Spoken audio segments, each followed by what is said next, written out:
வணக்கம் அன்பு உறவுகளே, மீண்டும் உங்களை சந்திப்பதில் பெருமகிழ்ச்சி அடைகிறேன். இந்த மே மாதம் 21, 22 தென்பெண்ணை இலக்கிய சமவெளி அவங்க தென்பெண்ணை கலை இலக்கிய திருவிழான்னு சொல்லிட்டு 2026 மணிமேகலை விழான்னு சொல்லிட்டு செலிப்ரேஷன் பண்ணாங்க. இதை ஒருங்கிணைச்சது தென்பெண்ணை இலக்கிய சமவெளி அண்ணன் வெற்றிமரசு அவர்களும் மற்றும் கதை சொல்லி பவாச்சலதுரை அவர்கள் இதில் முக்கிய பங்காற்றினார். இந்த 2 நாடகமும் நல்ல அருமையான நாடகம் தான். இது நடக்க வேண்டியது மே 21 நடக்க வேண்டியது. அது பார்த்தோன்னா மழை காரணமா ஒத்தி வச்சுட்டாங்க. மே 22 திராவிட முன்னேற்ற கழகத்தினுடைய மாவட்ட அலுவலகத்துல இந்த 2 நாடகமும் ஒரே டைம்ல மே 22 மாலை 6 மணிக்கு நடந்தது. இதுல என்ன சுவாரஸ்யம் அப்படின்னா, 2 நாடகம், ஒன்று வனப்பேச்சு, இன்னொன்று மண்ணுயிர்க்கெல்லாம் அப்படின்னு சொல்லிட்டு. இந்த வனப்பேச்சின்ற நாடகத்தை எழுதினவர் பாத்தீங்கன்னா நம்ம திருவண்ணாமலை சேர்ந்த பிரளயன் எழுத்தாளர். அவர் தான் இந்த வனப்பேச்சுன்ற நாடகத்தை எழுதியிருக்காரு. பெரும்பாலும் வென்றவர்கள் கதை தான் பாத்தீங்கன்னா கதை சொல்றவங்களா இருப்பாங்க. ஆனா இங்க விழுந்தவர்கள் கதை சொன்னால் என்ன ஆகும் அப்படின்றதுதான் இந்த முக்கியமானது. விழுந்தவர்கள், வீழ்த்தப்பட்டவர்கள், அவருடைய கதையை மையமாக கொண்டுதான் இந்த நாடகமானது அரங்கேற்றப்பட்டது. இந்த நாடகம் தமிழுக்கு அளித்தவர் நமக்கு பிரளயன் தான். ஆல்ரெடி நான் சொன்ன மாதிரி பிரளயன் சொல்லியிருக்காரு, இந்த கதையை எழுதியிருக்காரு. இது பார்த்தோன்னா எப்படி தொடங்குது அப்படின்னா, பள்ளி மாணவர்கள், ஒரு தனியார் உயர்நிலை பள்ளி, அதுல மாணவர்கள் சுற்றுலா போறாங்க, வனவிலங்கு சுற்றுலா. அவங்க எதுக்காக போறாங்க அப்படின்னா, அழிந்து வரக்கூடிய வனவிலங்குகளை பத்தி அவங்க ஒரு ப்ராஜெக்ட் மாதிரி திட்ட ஆய்வு இதை செய்வதற்காக ஒரு காட்டுக்கு போறாங்க. அந்த காட்டுல என்ன பண்றான், சதீஷ்ன்ற ஒரு மாணவன் புலிகள் இருக்கக்கூடிய இடத்துல ஒரு பாறைக்கு இடுக்குல புலிகள் இருக்கு. அந்த புலிகளை அவன் என்ன பண்றான், அந்த புலிகள் ரொம்ப தூரத்துல இருந்து அந்த புலிகள் நோக்கி கற்களை வீசி அடிக்கிறான். அப்ப அங்க இருக்கக்கூடிய வன பாதுகாப்பாளர் அவர் என்ன பண்றாரு, அந்த சதீஷ்ன்ற மாணவனை என்ன பண்றாரு, வனவிலங்கு சட்டத்தின் மூலமா உன்னை கண்டிப்பா தண்டனை உனக்கு கிடைக்கும் அப்படின்னு சொல்லிட்டு அவனுக்கு ஒரு அவேர்னஸையும் சொல்லிட்டு அவர் போறாரு. இப்ப இந்த மாணவர்கள் என்ன பண்றாங்க அதுல மாணவர்கள் எல்லாம் வந்தவங்க, அதுல 2 பேர் அந்த வனத்தை நோக்கி போறாங்க. அந்த வனத்துல பாத்தீங்கன்னா அதுல அகஸ்தியர் இருக்காரு. இந்த கதையில விஸ்வாமித்திரர், ராமன், லட்சுமணன் இவங்களா இருக்காங்க.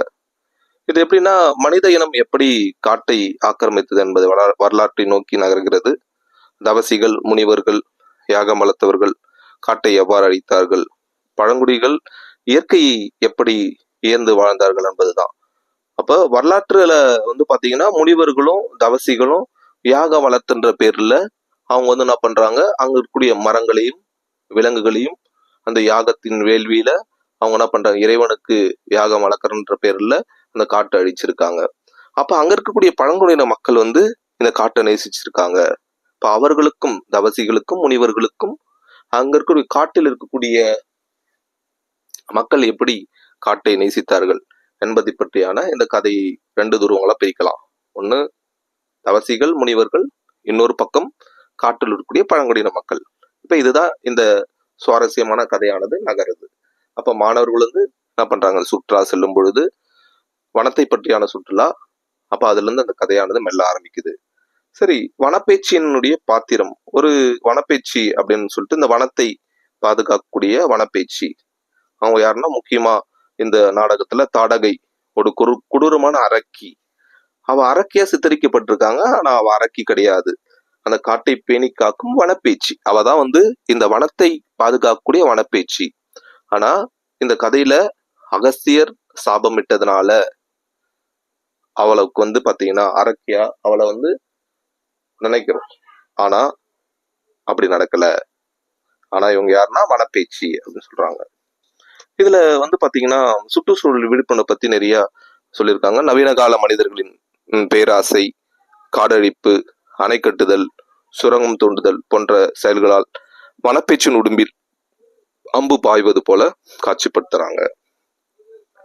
இது மூத்த நாடக கலைஞர் ரோகிணி தான் இந்த முதன்மை வனப்பேச்சியா நடிச்சிருக்காங்க.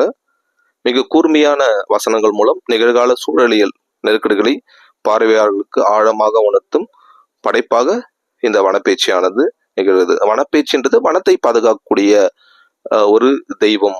அந்த வனப்பேச்சியை பற்றி தான் அந்த நாடகம் முழுமையாக இந்த வனப்பேச்சி நாடகம் வந்து நமக்கு சொல்லி தருது. அப்ப இது ரொம்ப முக்கியமானது என்னன்னா, நம்ம ஒரு காடு, அந்த காடு சார்ந்த மனிதர்கள் அந்த காட்டை எப்படி நேசிச்சாங்க, அந்த காட்டை அழிக்க வந்தவங்க நம்ம முனிவர்களையும் தவசிகளையும் நம்ம இறைவனா நம்ம பார்க்குறோம். இதெல்லாம் அந்த கதையினுடைய மூலக்கருவாக எடுத்து அருமையான இந்த நாடகத்தை நடத்தியிருக்காங்க. இது நம்மளால அவங்கள்ட்ட பேசணும்னு நினைச்சிருந்தேன், வாய்ப்பு கிடைச்சிச்சு. இன்னைக்கு இந்த கதையை ஒரு சின்ன ஷார்ட்டா நான் சொல்லியிருக்கேன். நன்றி. வணக்கம் அன்பு உறவுகளே, மீண்டும் உங்களை சந்திப்பதில் பெருமகிழ்ச்சி அடைகிறேன். இந்த மே மாதம் 21, 22 தென்பெண்ணை இலக்கிய சமவெளி அவங்க வந்து தென்பெண்ணை கலை இலக்கிய திருவிழான்னு சொல்லிட்டு 2026 மணிமேகலை விழான்னு சொல்லிட்டு செலிப்ரேஷன் பண்ணாங்க. இதை ஒருங்கிணைச்சது வந்து தென்பெண்ணை இலக்கிய சமவெளி அண்ணன் வெற்றிமரசு அவர்களும் மற்றும் கதை சொல்லி பவா செல்லுதுரை அவர்கள் இதில் முக்கிய பங்காற்றினார். இந்த 2 நாடகமும் நல்ல அருமையான நாடகம் தான். இது நடக்க வேண்டியது மே 21 நடக்க வேண்டியது. அது வந்து பார்த்தோன்னா மழை காரணமா ஒத்தி வச்சுட்டாங்க. மே 22 திராவிட முன்னேற்ற கழகத்தினுடைய மாவட்ட அலுவலகத்துல இந்த 2 நாடகமும் ஒரே டைம்ல மே 22 மாலை 6 மணிக்கு நடந்தது. இதுல என்ன சுவாரஸ்யம் அப்படின்னா, 2 நாடகம், ஒண்ணு வந்து வனப்பேச்சி, இன்னொன்னு வந்து மண்ணுயிர்க்கெல்லாம் அப்படின்னு சொல்லிட்டு. இந்த வனப்பேச்சின்ற நாடகத்தை எழுதினவர் வந்து பாத்தீங்கன்னா நம்ம திருவண்ணாமலை சேர்ந்த பிரளயன் எழுத்தாளர். அவர் தான் வந்து இந்த வனப்பேச்சின்ற நாடகத்தை எழுதியிருக்காரு. பெரும்பாலும் வென்றவர்கள் கதை தான் வந்து பாத்தீங்கன்னா கதை சொல்றவங்களா இருப்பாங்க. ஆனா இங்க விழுந்தவர்கள் கதை சொன்னால் என்ன ஆகும் அப்படின்றதுதான் இது முக்கியமானது. விழுந்தவர்கள், வீழ்த்தப்பட்டவர்கள்